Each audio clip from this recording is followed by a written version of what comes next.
ఈరోజు కవితక్క గారి బహిష్కరణ వేటు అయితే బీఆర్ఎస్ పార్టీ చేసిందో, సస్పెన్షన్ చేసిందో అది మేము తీవ్రంగా ఖండిస్తూ ఉన్నాం.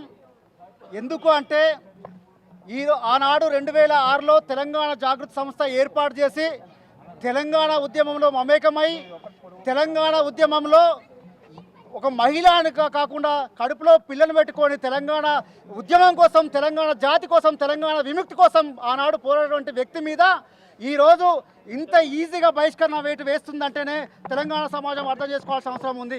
దీని వెనకాల ఎన్ని కుట్రలు ఉన్నాయో తెలంగాణ సమాజం అర్థం చేసుకోవాల్సిన అవసరం ఉంది. కేవలం కొంతమంది కళ్ళలో ఆనందం కోసం ఈరోజు కవితక్క గారిని ఈరోజు బహిష్కరించిన మాట తెలంగాణ సమాజం దాకా మేము తీసుకుపోయేటువంటి వాళ్ళగా మేము ముందుంటామని చెప్తా ఉన్నాం. కవితక్క గారు అడిగింది ఏంటండి, తెలంగాణలో ఎప్పుడు జరిగినటువంటి విషయాన్ని, కార్యకర్తల మనోభావాల్ని తన తండ్రి గారికి లెటర్ రూపంలో రాస్తే ఆ లెటర్ని బహిష్కృతం చేసి ఆ లెటర్ని బహిరంగపరిచి ఈరోజు మీడియా ద్వారా మీడియా మేనేజ్మెంట్ చేసి దాన్ని బహిర్గతం చేసి ఎవరు చేసిరో చెప్పమంటే తిరిగి దొంగ అన్నట్టుగా మళ్ళీ మా మీద కుట్రలు చేసి కవితక్క గారిని ఒక ఎవరి పార్టీ ఏజెంట్ అనో లేకపోతే ఇంకెవరో ఏజెంట్ అని చెప్పి చూపించే ప్రయత్నం చేసి మీడియా మేనేజ్మెంట్ చేసి సోషల్ మీడియా మేనేజ్మెంట్ చేసి ఒక కుట్రపూరితంగా ఈరోజు బహిష్కరణ దాకా తీసుకొచ్చినటువంటి వ్యక్తులు ఖచ్చితంగా మేము వదిలిపెట్టే ప్రసక్తే ఉండదు. ఈరోజు మీకు బలం ఉండొచ్చు కాక, ఈరోజు మా వెనుక ఇంతమంది కార్యకర్తలు ఉన్నారు అని అనుకోవచ్చు కాక, కానీ 2001లో ఏర్పడినాడు కూడా అది చిన్న సమాజం నుంచి ఏర్పడ్డది, కొంతమంది వ్యక్తులతో ఏర్పడ్డది. ఈరోజు జాగృతి కూడా అదే రకంగా ఉధృతం చేస్తాం. రాబోయే రోజుల్లో ప్రజలకు ఏ రకంగా ఉపయోగపడాలో, ప్రజలకు ఏ రకంగా సాంస్కృతిక వైభవం కోసం, సామాజిక తెలంగాణ కోసం రావాలనో రాబోయే రోజుల్లో మేము నిర్ణయం తీసుకుంటాం. కవితక్క మా గౌరవ అధ్యక్షురాలు ఏ నిర్ణయం తీసుకున్నా ఈ తెలంగాణ జాగృతి సమాజం అంతా, ఈ కార్యకర్తలంతా ఏకదాటిగా ఒకే ఒక గొంతుగా మేము ముందుకు పోతామని చెప్పి తెలియజేసుకుంటా ఉన్నాం. ఒక్క విషయం కవితక్క గారు ఏమడిగిరండి, ఈరోజు తెలంగాణ సమాజం కోసం, తెలంగాణ విముక్తి కోసం తన ప్రాణాలు సైతం లెక్క చేయకుండా రాష్ట్ర ఏర్పాటు కృషి చేసి 10 సంవత్సరాలు బంగారు తెలంగాణకి వచ్చి తనకు కనీసం తిండి సోయ లేకుండా, డబ్బు సోయ లేకుండా తెలంగాణ ధ్యాసగా పనిచేసినటువంటి వ్యక్తి మీద పీసీ ఘోష్ కమిషన్లు ఇచ్చినప్పుడు మీరేం స్పందించలేదు. ఇదే తెలంగాణ జాగృతి నిరసన తెలిపింది, ఇందిరా పార్క్ దగ్గర ధర్నా చేపట్టినాం, అప్పుడు పార్టీ పరంగా ఏం స్పందించలేదు.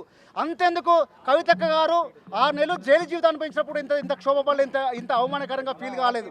ఎందుకంటే తన వ్యక్తిగత విషయంగా భావించారు. కానీ ఇప్పుడు కేసీఆర్ గారు మీద వచ్చిన తర్వాత ఇంకొక విషయం నేను అందరికీ సమాజం తెలియగా చెప్తా ఉన్నాను.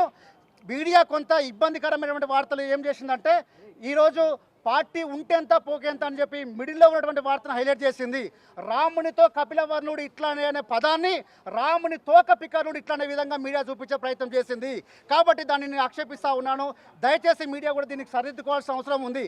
అక్కగారు ఏమన్నారంటే తెలంగాణ సమాజం కోసం తన ప్రాణాలు లెక్క చేయకుండా ఉన్నటువంటి వ్యక్తి మీద కేసులు అయితే ఉన్నాయి, మిమ్మల్ని జైల్లో వేస్తామని ఒక ముఖ్యమంత్రి అసెంబ్లీలో మాట్లాడితే, గల్లీలో మాట్లాడితే, మీరు నాయకులు మాట్లాడకపోతే పార్టీ ఉంటెంత లేకుంటెంత, మన నాయకత్వం ఉంటెంత లేకుంటుందని చెప్పి తనతో సహా అనుకుంటే దాన్ని విడివిడిగా చూపించేసి ముక్కలుగా కడిగేసి పార్టీ మీద ఏదో చేసినామని చెప్పి సమాజానికి చూపించే ప్రయత్నం చేసి బీఆర్ఎస్ కార్యకర్తలు రెచ్చగొట్టి దిష్టి బొమ్మలు దానం చేశారు.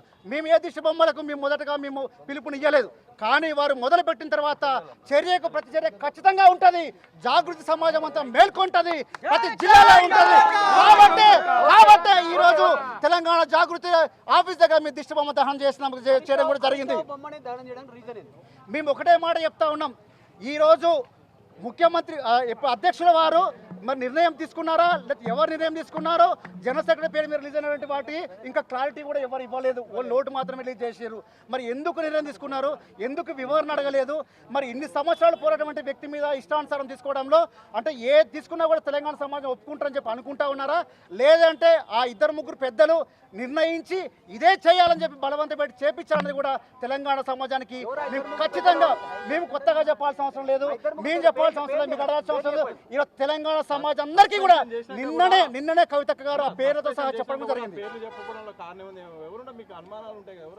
మీకు అర్థంగా నేను ఒకటే క్లియర్ చెప్తా ఉన్నాను, సస్పెండ్ చేసిన తర్వాత చెప్పడం కాదు, నిన్న చెప్పడం కట్టే ఆ 2-3 పేర్లకు అనుకూలంగా చేయడం కోసం మాత్రమే, ఆ 2-3 కళ్ళలో ఆనందం కోసం మాత్రమే ఈరోజు బహిష్కరించే తప్ప ఇంకో విషయం కాదు.